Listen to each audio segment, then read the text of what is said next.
We understand now what social isolation is. We have a tool to determine whether or not we personally are socially isolated. We see that there is an increased risk of premature death for those who are socially isolated. But what exactly is behind that? Why would social isolation lead to premature death? And taking a step back, why would we become socially isolated? Why are people socially isolated? So we'll look at the mechanism whereby social isolation develops, as well as the mechanism whereby social isolation causes health problems. Let's start by understanding why we become socially isolated. Social isolation results from negative beliefs about our interactions with others. Perhaps there is an initial incident where we are rejected or feel rejected. That puts us on guard for further rejections or further rebuffs from other people. And it makes us feel unsafe. We want to avoid that rebuff. We want to avoid that negative interaction. And we're hence have an increased surveillance for social threat. We're then on the lookout for when we might be rebuffed or when we might be socially hurt. What that does, investigators posit, is develop in us cognitive biases. We start to think of the world as a threatening place. This is the world that rejected us, or this is the world that spurned us. And we then learn to expect more negative social interactions going forward. We discern from the past that we must not be lovable, we must not be someone who others want to connect with. And so we predict that's going to happen again. And when we are in interactions with others, we're actually attending more to negative information. So when someone passes us in the street and doesn't say hello, we interpret that as a rebuff rather than maybe they were preoccupied and didn't even see us. Or we ask someone if they want to go out for coffee and they say no, we interpret that as we're unlovable rather than maybe they're busy or had other plans. So neutral information gets interpreted in a negative light because we now have this negative cognitive bias and negative expectation about our interactions with others. And what happens is we shut down in our interactions with others to protect ourselves. We expect people are going to reject us, so we almost want to reject them first or not open ourselves up to being hurt. And that can actually be a self-fulfilling prophecy. If we think people are going to hurt us and we think people have negative feelings about us, we can act in such a way that they actually develop negative feelings about us. In other words, they think we're not open, or they think we are afraid of intimacy because we are guarding against being hurt by them. So our predictions and our beliefs about how they will act actually can turn out to be true because of how we in turn interact with them. That's the mechanism whereby researchers consider how social isolation develops in people and is reinforced by cognitive beliefs that we have. What's the effect of social isolation on our health?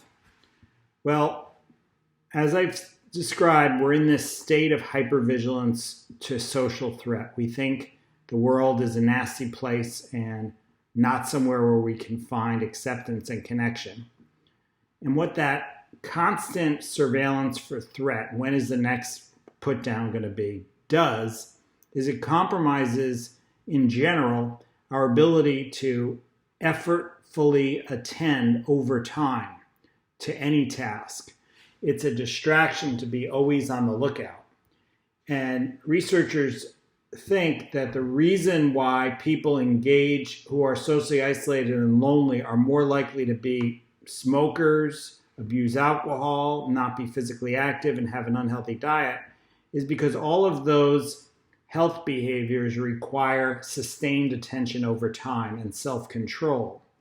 When our executive function, when our cerebral cortex is constantly on the lookout for threat, it's a distraction. It diminishes willpower and diminishes our ability for self-control, which is required for us to maintain and persist in healthy behaviors. If you think about dieting, if you stick to a diet day in and day out, it's because you're able to apply a lot of effort to make the right choice day in and day out. If your effort is drained by surveillance to social threats, you're not going to have anything left over to follow a healthy diet or go to the gym, for example.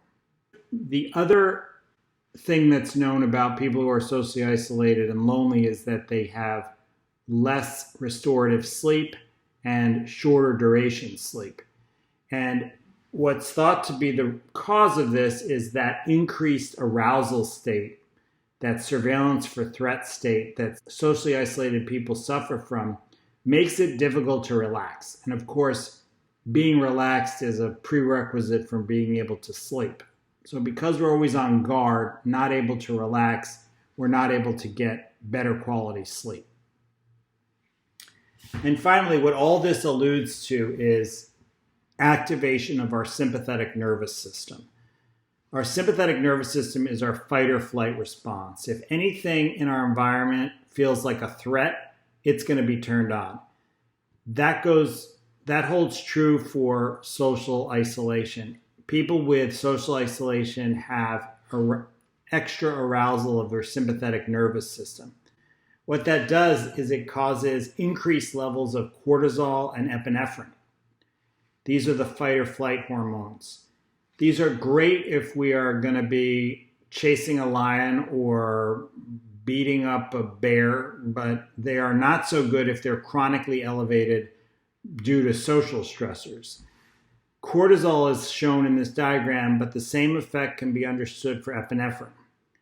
Because we're in this state of hypervigilance to threat, we are in a state of fight or flight all the time. And what that means is there's increased blood sugar, which is great if you need to run, but not so good if it's persistently elevated without any outlet for running or exerting oneself. It leads to overweight and diabetes. There's increase in blood pressure, which leads to thickening of the heart wall, increased pressure in the arteries, and increased risk of heart attack and stroke. There's decreased serotonin, which contributes to higher levels of anxiety, higher levels of depression. And we know that anxiety and depression both contribute to, one, less engagement in self-care behaviors, and two, independently, problems in physiological processes and ultimately increased risk for premature death. Finally, this always-on cortisol suppresses our immune system, so we're more prone to infection. You can see that a chronically activated fight or flight stress response is going to have myriad harmful effects to the body and can account for many of the chronic diseases and premature death that's expected in those who are socially isolated. I've described here the theory on how, from an initial social isolation event, we become perpetually socially isolated. And I've described what the downstream effects are of being socially isolated, why it can explain the increased risk in mortality.